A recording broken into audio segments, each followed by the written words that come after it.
Hello ladies and gentlemen, and welcome back to C.A.R. Entertainment. I'm your host Dylan Hamilton, and today we're going to talk about ethical marketing as part of our AG2 business studies, guys. I think we've talked about ethics through business studies so far, and now we're actually going to talk about ethical marketing, which is basically just a subgenre of ethics. It's how businesses need to be ethical in the marketing of their products. So we'll basically go through and talk about that.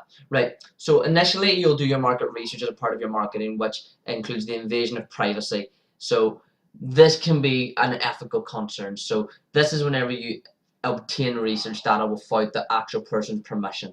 Another form is stereotyping, so you may draw unfair and inappropriate conclusions from maybe a target market or a target segment.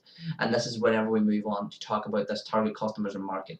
So you may target the vulnerable, which isn't ethical, or you may exclude potential customers from the market as well. But most businesses won't do that.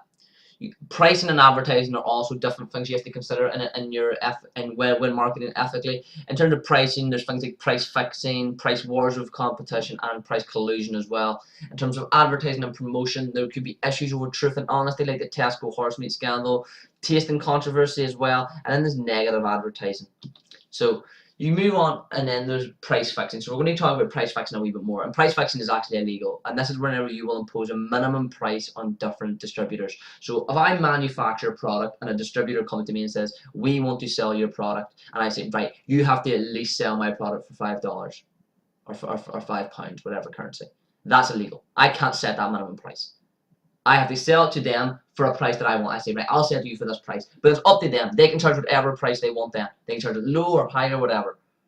But along and another form of price fixing is when you agree with your competition what the purchase price will be whenever you offer suppliers. So essentially what this means is that you will go to your competitor and you're saying, right, us two, we're going to offer our suppliers the same thing. And what this does is it means supplier gets the supply two businesses, but you're going to be in competition. But what this does is this turns the market from usually a monopolistic market into an oligopolistic market. So it just removes competitors. Price fixing is also whenever you cut prices below the cost in order to force a smaller competitor out of the market. That's just another method of doing that. But then you have this thing called Azor, or the ASA, and this is an advertising regulatory board in the United Kingdom. And their role is to ensure advertisements are legal, they're decent, they're honest and truthful, and they do this by applying advertising codes. Thanks for watching this video on ethical marketing. I've been Dylan from C.A.R. Entertainment, and I'll see you next time.